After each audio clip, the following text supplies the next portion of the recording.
Muy buenos días, queridos amigos. Estamos ya en el 2026, en nuestro primer programa del año Sin Pena ni Culpa. El día de hoy estamos en un programa especial sobre la caída y captura del dictador venezolano Nicolás Maduro. Mi nombre es José Manuel Saavedra y estaré a cargo de la conducción de este programa. Y bueno, extrañando a Nadia Tarazona, que todavía no llega, se va a reincorporar la próxima semana, pero vamos a hacer este programa con invitados especiales, personas que han vivido en Venezuela, un peruano que ha vivido en Venezuela por más de 30 años, es un analista político, conocedor de justamente de todos estos temas sobre la dictadura venezolana, y también estará en breve Nancy Arellano, la presidenta de Benactiva. Ella es una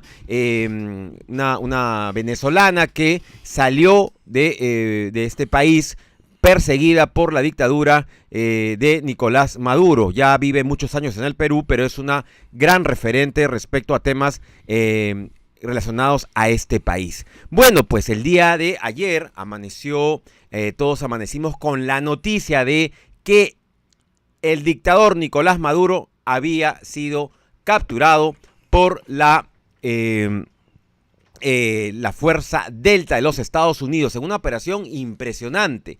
Cerca de 150 aviones salieron de diferentes bases militares hacia Caracas, bombardearon varios fuertes, varias instalaciones militares, y entraron los helicópteros para poder justamente realizar esta operación quirúrgica, hecha y realizada a la perfección, en la cual estos miembros de la Fuerza Delta, que ya tenían información de la CIA, de las características de esta casa de seguridad de Nicolás Maduro, lograron entrar, volaron la puerta blindada de esta casa y encontraron resistencia y fuego enemigo. Sin embargo, fueron rápidamente neutralizados. Cuando ya Nicolás Maduro corría hacia otra habitación con puerta blindada, lograron detenerlo a él y a su esposa. Esta operación, que duró menos de 4 horas, es histórica, impecable, ni una baja norteamericana. Y bueno, para esto tenemos el análisis el día de hoy a Humberto Pérez. Humberto Pérez, que ahora le doy la bienvenida. Humberto, ¿cómo estás? Muy buenos días, bienvenido a Sin Pena ni Culpa. Hola Pepe, muchísimas gracias por haberme invitado. Tú sabes que este es un tema que a mí me apasiona. Yo he vivido 12 años en Venezuela. Es un país que amo, tengo 2 hijos venezolanos, de manera que mis vínculos no solamente son, digamos, por defensa de la democracia y el Estado de Derecho. Conocemos tu defensa por la democracia, porque a los amigos, yo conozco a Humberto desde los años 90, ¿no? Cuando el Movimiento Libertad en el Perú nacía, liderado por Mario Vargas Llosa, en la cual también se luchó por la libertad para evitar justamente la nacionalización de la banca, y que se enarboló esta bandera de la libertad que hoy los venezolanos están gritando: Venezuela libre. Que en principio, antes de analizar los escenarios que ha pasado y qué es lo que va a ocurrir en Venezuela en los próximos días, ¿qué sentimiento te produjo en la mañana, cuando te enteraste, no sé si te enteraste en la madrugada, de lo que pasó en Venezuela? Desgraciadamente yo soy muy dormilón. Yo me acuesto a las 10 de la noche y me levanto a las 6 de la mañana, de manera que cuando yo me desperté a las 6 de la mañana, lo primero que hice fue ver mi teléfono y me quedé con la sorpresa, ¿no? Me di con la sorpresa de lo que había pasado, aunque en realidad para mí no era tanto sorpresa. Yo ya venía presagiando lo que iba a pasar allá en Venezuela. Me entrevistó Diario Gestión, me entrevistaron varios medios, y yo les di los 2 posibles escenarios de lo que podía pasar en Venezuela. De manera que cuando me entero de esto, me sentí muy satisfecho.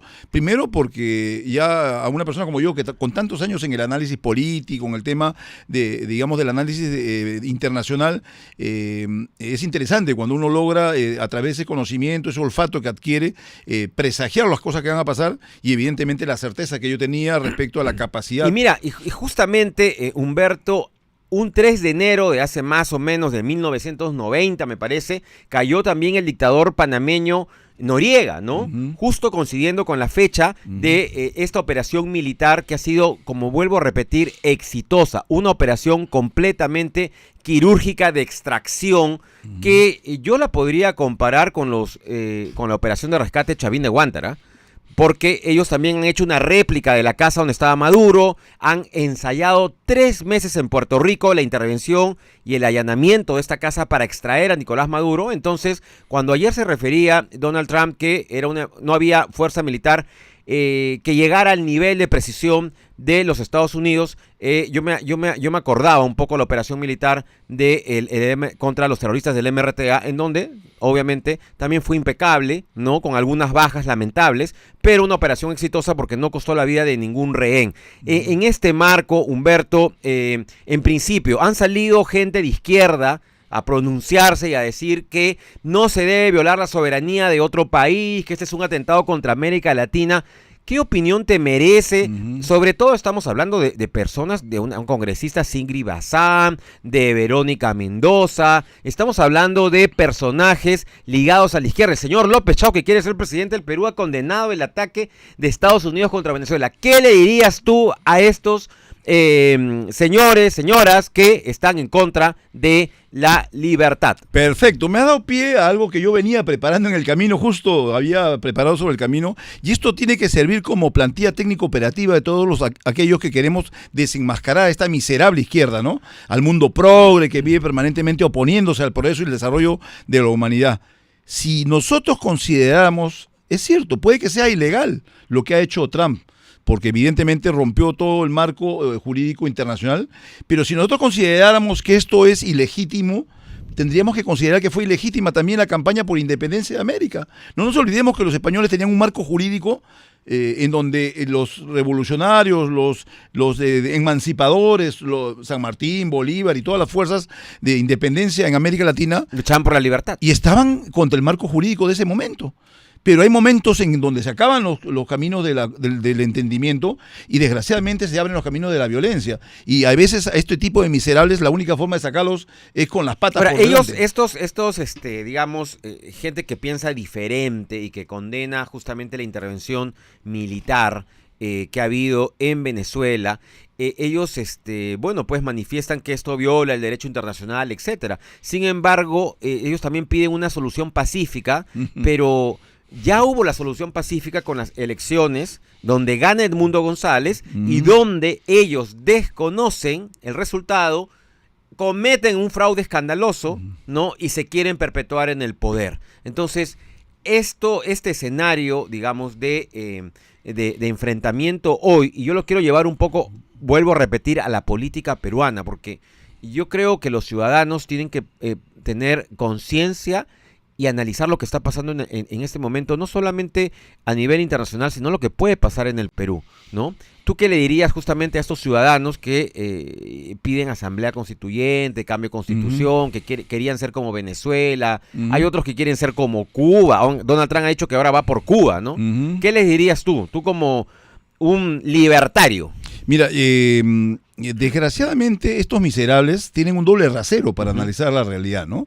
Ellos tienen un mensaje cuando ellos cometen algo, es en busca de la libertad, los derechos humanos. Pero cuando alguien del bando opuesto hace lo mismo, lo consideran un fascista. No nos olvidemos que el primer fascista que existe es cualquier socialista, porque Benito Mussolini fue quien, plasmó esa frase que decía todo dentro del Estado, nada fuera del Estado, todo por el Estado. De manera que el primer fascista que existe es un socialista. De manera que acá me parece que lo que tenemos que hacer es con mucha frialdad, con mucha observancia, ver el escenario completo, ¿no? Tenemos que ver la película completa. Lo que ha pasado en Venezuela es lo que pasa con una pieza dentro del tablero de ajedrez. El mundo, a quien yo he considerado, y mucha gente también lo considera, el eje del mal, China, Irán, Rusia, Cuba, Norcorea, Venezuela, lo que están buscando es la destrucción del mundo occidental. No nos olvidemos que estos islamistas que utilizan a todos entre ellos se utilizan, cada uno se utiliza para sus propios intereses. Estos islamistas utilizan a todos los demás, porque no te olvides que en el Corán hay suras, que son como los versículos de la Biblia, que indican que el Islam lo que busca es la destrucción de los infieles. Y los infieles somos todos aquellos que no somos musulmanes. Entonces, ¿por qué te hablo yo de esto, que saliéndome del tema de Venezuela?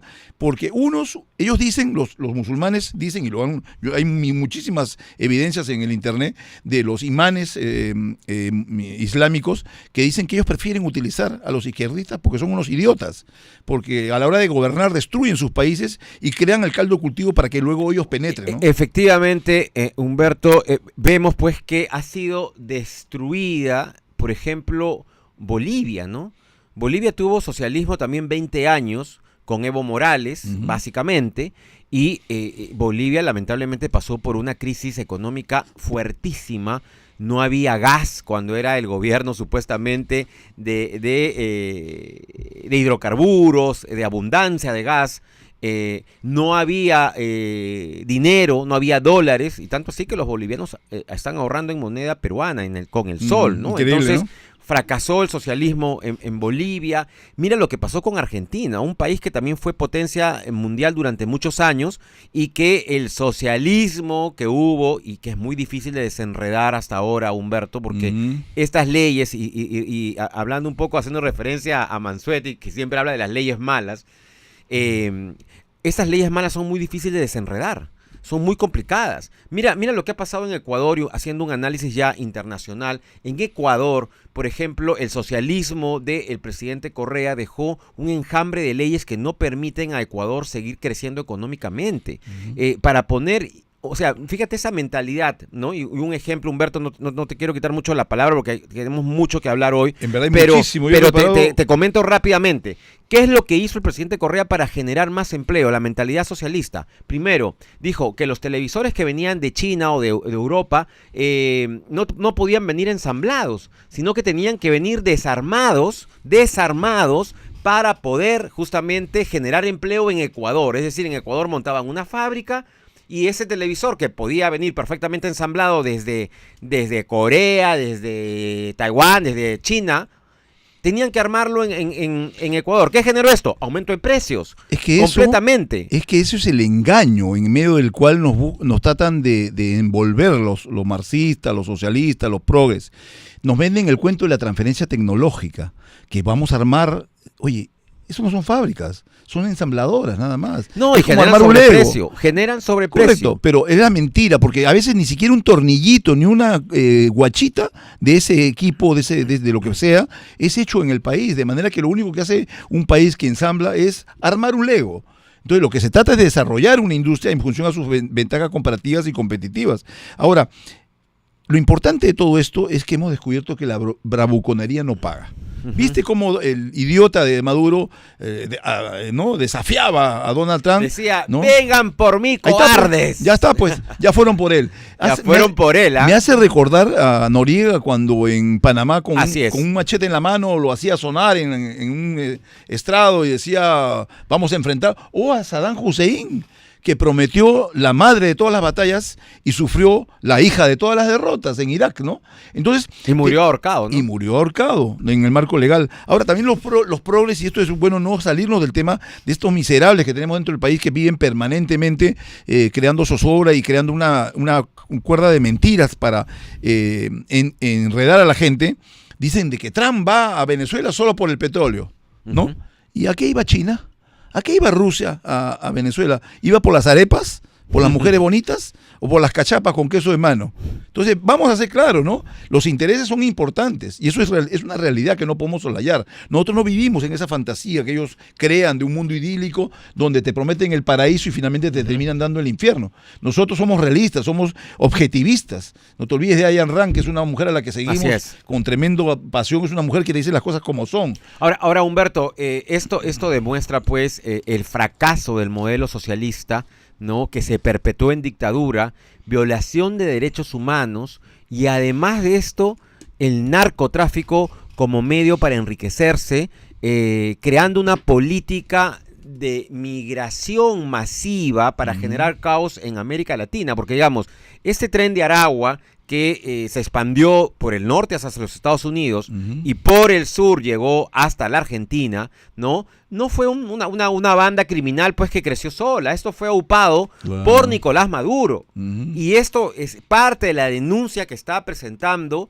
en Nueva York, ¿no es cierto?, que se está presentando contra Nicolás Maduro y su esposa y obviamente contra los demás miembros del cártel de los soles. Entonces hay que tener en cuenta justamente estas consideraciones que hay para poder analizar qué es lo que va a pasar en Venezuela en los próximos días, porque mucha gente ha visto que, bueno, pues ya se fue Maduro, pero está la vicepresidenta, está Padrino López, está Diosdado Cabello. Tarek En El realidad, Aizami. Diosdado Cabello, fíjate, Humberto, fue señalado por el sicario de Pablo Escobar Gaviria, el famoso Popeye, fue sindicado ya como miembro de esta organización criminal, ¿no? Entonces, Estados Unidos y básicamente la CIA tiene toda la información sobre los envíos de drogas, sobre las operaciones militares. ¿Qué va a pasar, Humberto, desde tu experiencia? ¿Qué escenarios nos espera para los próximos días en Venezuela? ¿Qué es lo que va a pasar y qué escenarios tú ves que podrían ocurrir? Mira, solamente para redondear lo último y pasar inmediatamente al futuro Ok. de Venezuela, los marxistas, los socialistas cuando gobiernan, destruyen el país. Argentina, el país de la carne, se quedó sin carne. Venezuela, el país del petróleo, se quedó sin gasolina. Y así sucesivamente son fracasos. Hay un dicho que dice que si a los socialistas les dieras para administrar el desierto del Sahara, probablemente en muy poco tiempo no habría ni siquiera arena, ¿no? Entonces, te quiero dar el caso de PDVSA, ya que estamos hablando de Venezuela. PDVSA era una empresa que exportaba 5 millones de barriles diarios. Llegó a exportar 5 millones de barriles diarios con 25.000 trabajadores. Fíjate las cifras, ¿ah? 5 millones de barriles diarios con 25.000 trabajadores. Hoy en día PDVSA tiene 250.000 trabajadores, o sea, 10 veces más, y solamente exporta 500.000 barriles diarios. Esto te da una idea de lo ineficiente, de lo Total. inútiles que son para administrar cualquier cosa con la realidad, ¿no? Ahora, con respecto a lo que me preguntaba sobre lo que va a pasar en Venezuela, el escenario no es fácil. El escenario, lo que ha hecho Trump es sacarle los dientes al régimen, ¿no? A gruñirle, ¿no? Y le ha dicho, ya ves, sí puedo hacer lo que ustedes creen que yo no puedo hacer.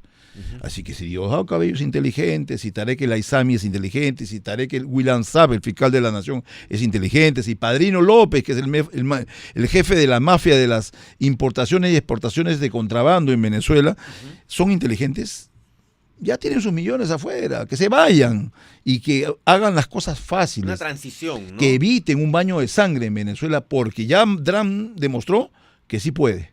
No, entró como si nada.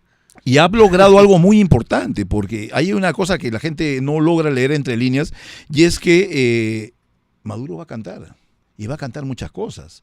Puede caer Pedro Sánchez, puede caer Ortega en Nicaragua, puede caer Lula en Brasil, y todos los que han tenido algún tipo de negocios cochinos con Y en Maduro. Perú, ¿no? Que financió También. algunas campañas electorales. Entonces ellos pueden negociar con él que hable a cambio de hacer una conmutación de pena, de repente no ejecutarlo, porque las penas por los delitos que está siendo imputado Maduro son penas que son proclives a la pena de muerte, o simplemente no tocar a sus hijos, no tocar a su familia. Claro, hay una negociación ya que se negociación, va ¿no? a hacer en Entonces, los próximos ¿qué días. sucede? ¿No? Todos estos países que tenían todos estos negocios turbios y cochinos con Venezuela no querían que pasara lo que ha pasado.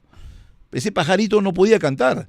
Todavía hay que matar al pajarito antes que se escapara. Lo bueno es que los norteamericanos, seguramente con mucho apoyo del Mossad, que es un grupo de inteligencia israelí que no olvida y que nunca falla, entonces lograron hacer lo que se ha hecho ese día. Pero ¿qué sucede? El escenario no se pinta muy bueno en Venezuela. Venezuela es un país que ha sido parcelado. Justo, Humberto, vamos a hablar del escenario, pero por favor, después de la pausa, porque tenemos que ir a una pausa comercial. Ok. Y seguimos con Humberto Pérez analizando el escenario que va a pasar en Venezuela en los próximos días. Regresamos.